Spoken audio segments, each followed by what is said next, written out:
Bonjour, bienvenue. Today we're back again with our reaction video to Bizarre du Grenier, and this is Retour à l'E3 2000, and this is E3 2000, and 2000 was a big year for gaming, the new millennium. I think the PS2 came out then. It might have came out a bit before then. I may be wrong here, but around that time. So E3 was something I always wanted to go to as a kid, and then they stopped doing it when I finally became an adult, and I could have potentially went, I could have saved up and probably went, but that is what it is, I guess. So let me know your thoughts about this one. Obviously I didn't watch this one, but I used to love E3 as a kid, so they should be interesting. And we have auto captions, so hopefully they should be good. Obviously some things are going to get lost in context and translation and stuff like that, but it should still be a pretty good video. So let's get right into it for today, and let's get right into it. Let's go. Pour les plus jeunes qui nous regardent, c'est-à-dire personne, avant les Summer Game Fest et autres Game Awards, il existait 3 salons majeurs que tous les fans de jeux vidéo. Yeah, the Summer Game Fest and the Game Awards. That's crazy. Like they're cool, but they don't have the same feeling as E3 to me, in my opinion. Attendez, on savait tous pertinemment que s'il devait y avoir des grosses annonces, que ce soit des jeux ou des consoles, c'était là. Ces événements étaient divisés entre les 3 grands pôles. On avait le Tokyo Game Show au Japon, la Gamescom qui existe toujours en Allemagne, et enfin le plus célèbre, c'est Gamescom. Yes. I remember Gamescom. One of my friends actually went there. I didn't go, but he did. Electronic Entertainment Expo ou E3 was the main à Los one. Angeles. Ce salon, apparu en 1995, a rapidement grossi et est progressivement devenu un colosse incontournable au fur et à mesure que grandissait le jeu vidéo. Les développeurs, les éditeurs, la presse et plus tard le public y venaient pour annoncer leurs nouveaux produits, montrer leurs progrès, faire des conférences de presse, etc. Tout le monde se donnait rendez-vous quelques jours par an pour cette fête à la saucisse du jeu vidéo. Le 3 durera jusqu'en 2019, puisque 2020... Video Game Sausage Festival. Obviously, I don't know the translation is correct, but I mean, if you look at it pretty much is a video game sausage festival when you look at it like that. 2021 et 2022 virent leur édition physique annulée pour cause de pandémie du Covid. Et finalement, en 2023, le 3 sera purement et simplement supprimé définitivement et remplacé par des conférences standalone. Oh wow, like I remember it getting cancelled, but I didn't know it was because of COVID. I mean, COVID ruined so many good things, didn't it? Like, obviously, they used to be, but after COVID ended, the things that went away didn't come back, which was pretty annoying, and E3, it looks like, was a victim of that. Diffusé en streaming que les éditeurs avaient pris l'habitude de faire les années précédentes. Mais on a oublié à quel point le 3 c'était un monstre, c'était vraiment la messe annuelle de toute une culture naissante, celle des gamers. Et justement dans cette vidéo, je vous propose de repartir il y a 25 ans et de replonger un peu dans l'ambiance de l'E3 2000, parce que je me suis amusé à fouiller un petit peu et il se trouve qu'on trouve pas mal de sources de qualité plutôt bonne, donc profitons-en. Il faut remettre dans le contexte la date de cette vidéo. Là, vous voyez des footages de l'an 2000. Les stands sont déjà monstrueux et l'événement est bien installé. Mais le 3, lui, a commencé en 1995, c'est-à-dire le moment où le jeu vidéo connaît le début d'une ascension exponentielle ininterrompue. 1995, c'est la sortie de la PlayStation, c'est l'arrivée des premiers jeux en 3D. C'est le cœur de la course entre Sega, Nintendo et Sony, et toute la décennie qui suivra verra une révolution majeure chaque année en termes de hardware, avec des jeux générationnels en software qui sortent quasiment tous les mois. Non, vraiment, on se rend pas compte. Maintenant, on saute au plafond parce qu'on nous annonce que GTA 6 sort dans 3 ans, mais au début des années 2000, il y avait des GTA 6 en termes de révolution qui sortaient tous les 2 mois. Si je prends les stands qu'on voit dans cette... Yeah, man. Oh, GTA 6. Will it come out this year? Fingers crossed. Fingers crossed, but who knows, man. The amount of time it's been delayed. Vidéos et les jeux annoncés à l'E3 2000 et uniquement les plus connus, on a en vrac Call to Power 2, Return to Castle Wolfenstein, Tenchu 2, Spider-Man, Colin McRae 2, Hitman, Deus Ex, Command & Conquer 2, Colin Black and White, McRae, Diablo 2, wow. Warcraft 3, Age of Empire 2, Metal Gear Solid 2, Banjo-Tooie, Conkers, Paper Mario, Perfect Dark, Zelda Majora's Mask, Phantasy Star Online, Quake 3, Shenmue, Spyro 3, Halo, Oni, Tropico, Mafia, Rayman, Baldur's Gate 2, Sonic Adventure 2, Dino Crisis. Et le reste de la liste Sonic défile sous vos yeux Adventure maintenant 2 parce as que ça me well. prendrait déjà 5 minutes rien qu'à lire juste les titres des jeux annoncés ou présentés. Bref, vous vous rendez compte que maintenant, quand on a 1% de ça, les gens appellent ça la conférence de la décennie. Mais alors, vous me direz, pourquoi ne pas juste faire des conférences ?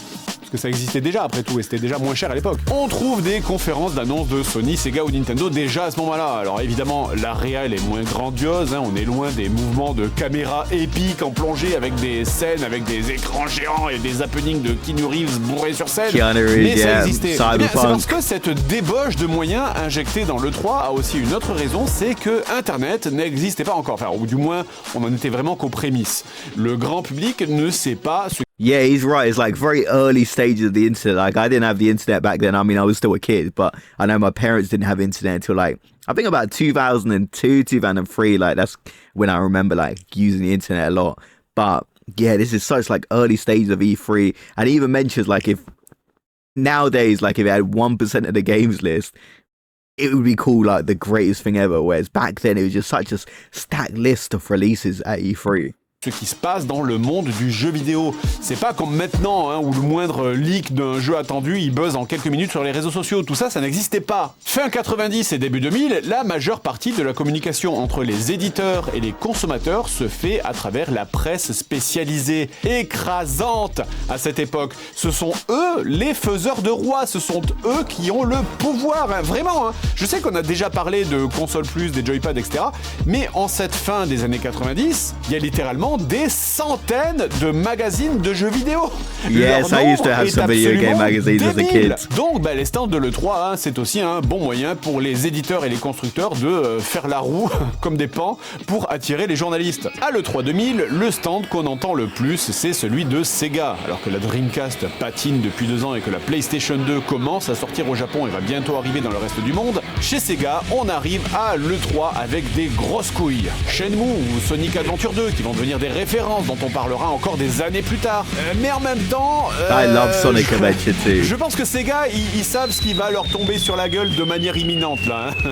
En tout cas, Sega n'a pas de hardware à annoncer. Évidemment, la Dreamcast a tout juste 2 ans, ce qui, à cette époque, est pas mal en vrai. Leur stand principal annonce en fanfare la sortie de Jet Grind Radio, un jeu de roller ambiance street, et Space Channel 5, un jeu de rythme ambiance années 60 où on doit se battre contre des extraterrestres en dansant. Un titre qui ne restera pas vraiment dans les mémoires, hein. Au même titre que la console, hein, d'ailleurs. En tout cas, c'est clair que les gens sur place se souviendront davantage du stand de Sega, transformé en un bar de sexy go-go girl à Pattaya, hein, plutôt que du jeu lui-même. They can never do this now, could they? Ok, c'est clairement pas la même époque, hein. Vous savez quoi? Vous avez raison, Sega. Dansez, dansez comme si vous alliez mourir demain. Parce que, D'ailleurs, j'ai remarqué dans cette vidéo que c'est aussi à ce moment-là que Sega annonce le SegaNet, un autre service annoncé en fanfare à cette E3 2000, permettant de jouer en ligne avec une latence basse à des jeux Dreamcast.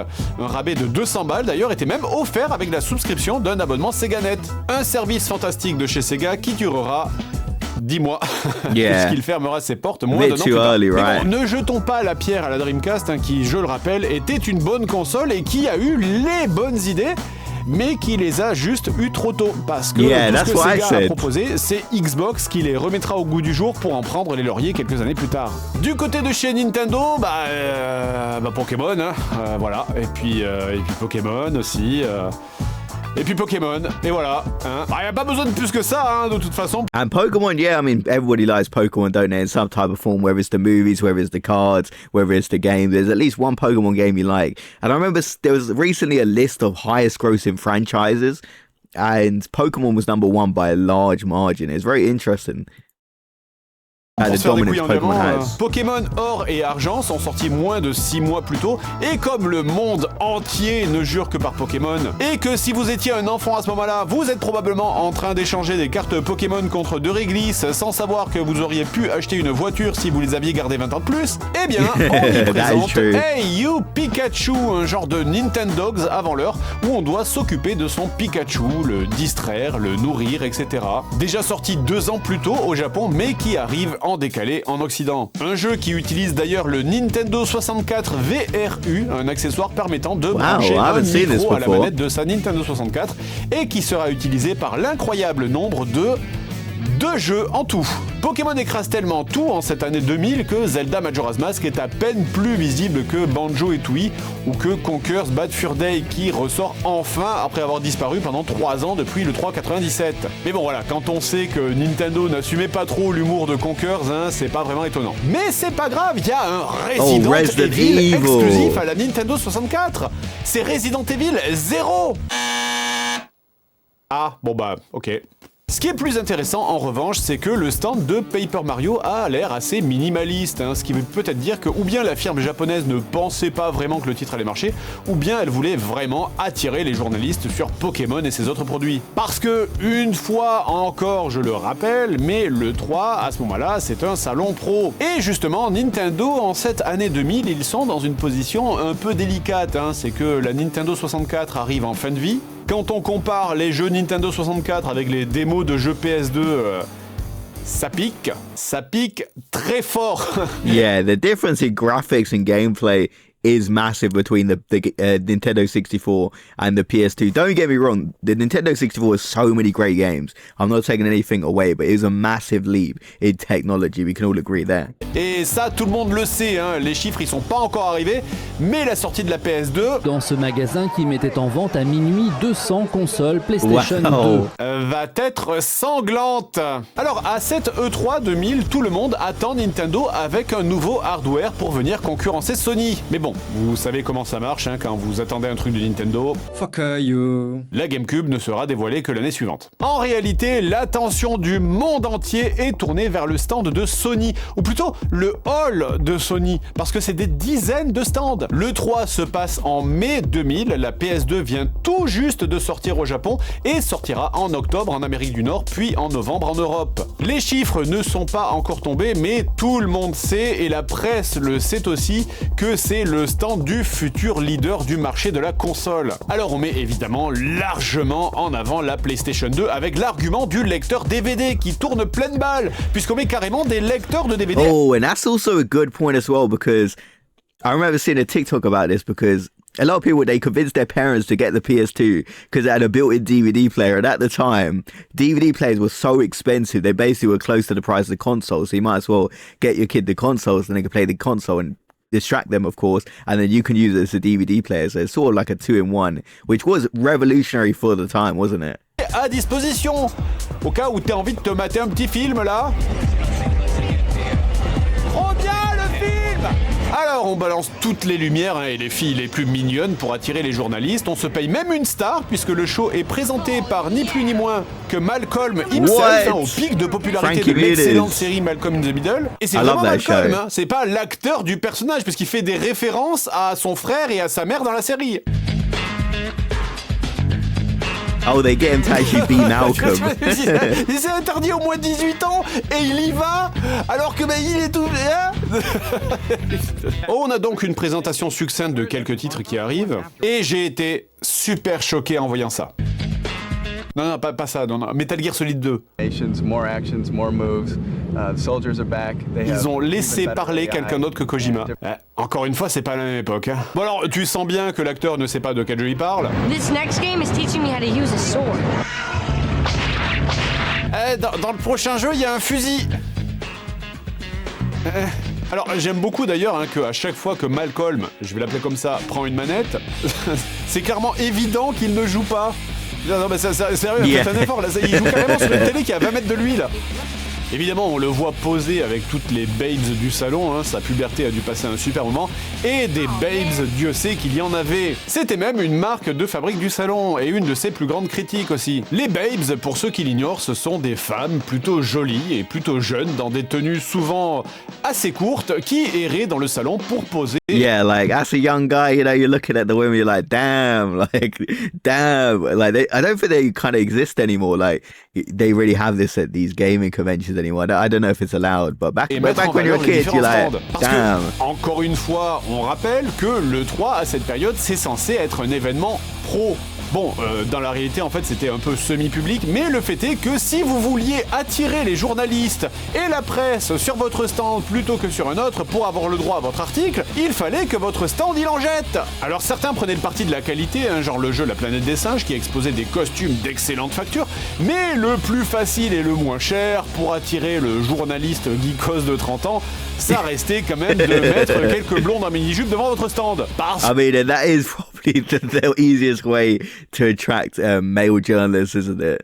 So he's kind of right here. que, on est en 2000, hein. Le jeu vidéo, c'est encore quelque chose de quasi exclusivement masculin. Et les journalistes, je peux vous dire qu'ils adoraient ça, d'être choyés comme ça à coups de babes. Game One faisait même des reportages entiers juste sur les babes à l'époque. Vous pouvez pas savoir comment plein de journalistes ont eu la haine. Vraiment, quand les premiers influenceurs sont arrivés et les ont remplacés, ils nous détestaient. Bref, que ce soit des pom-pom girls pour un jeu de foot américain, pour distribuer des prospectus, pour juste prendre des photos devant un stand avec la presse, ou pour la perte totale de dignité.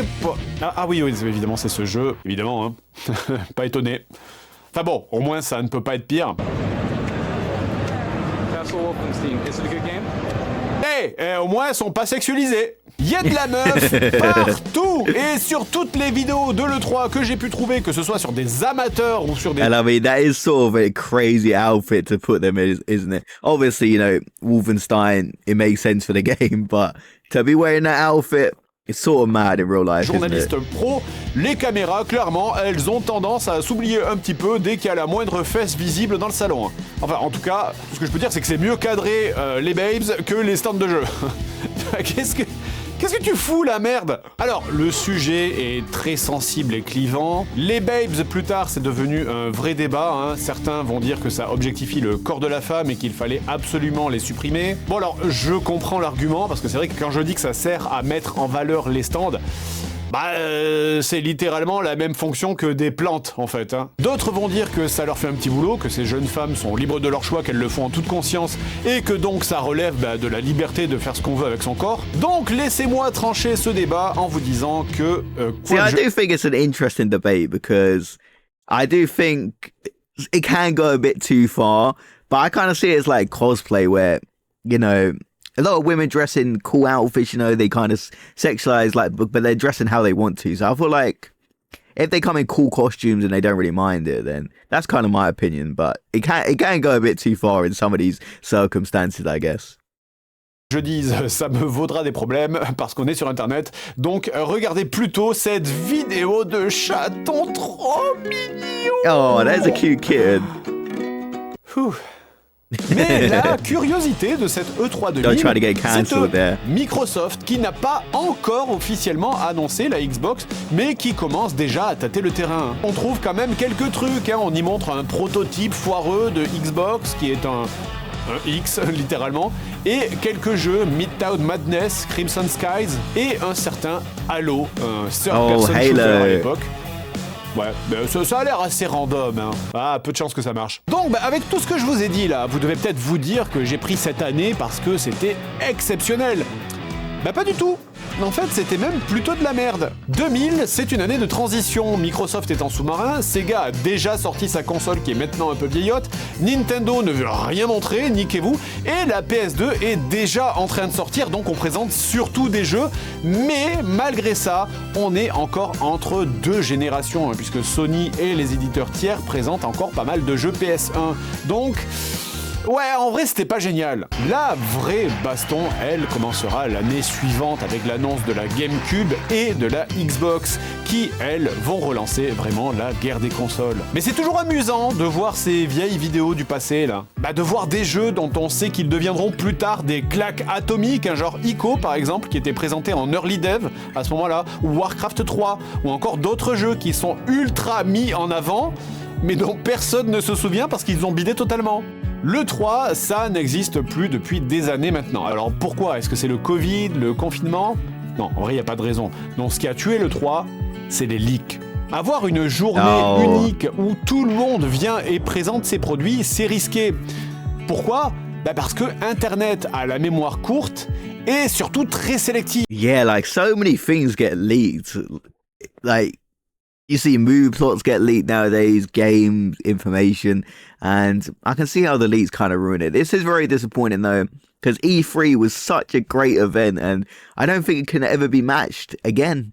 Like, it's a shame, but you know, it's the way life goes. Et si votre annonce est moins bien que le concurrent d'à côté, eh bien tout le monde va non seulement vous oublier, mais juste aussi vous chier dessus, hein, se moquer de vous, dire que vous vous êtes fait humilier, que votre conférence est une catastrophe. Bref, vous savez comment ça marche les réseaux sociaux, hein, tout dans la mesure. Yeah. Donc en prenant ça en compte, eh bien 1 ou 2 jours avant le 3, on a commencé à avoir des insides, des news, des bruits de couloir, des avant-premières, qui étaient en réalité des fuites savamment organisées par les éditeurs pour avoir la primauté du buzz sur les réseaux sociaux.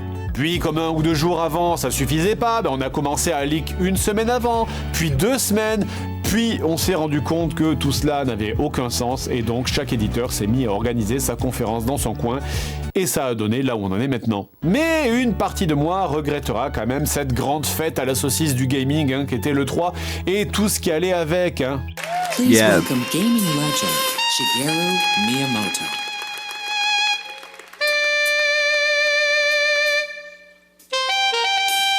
I mean, he's doing a good job, I guess. But I do remember the musical performances from E3 as well. Sometimes they were a little bit of a hit and miss, weren't they?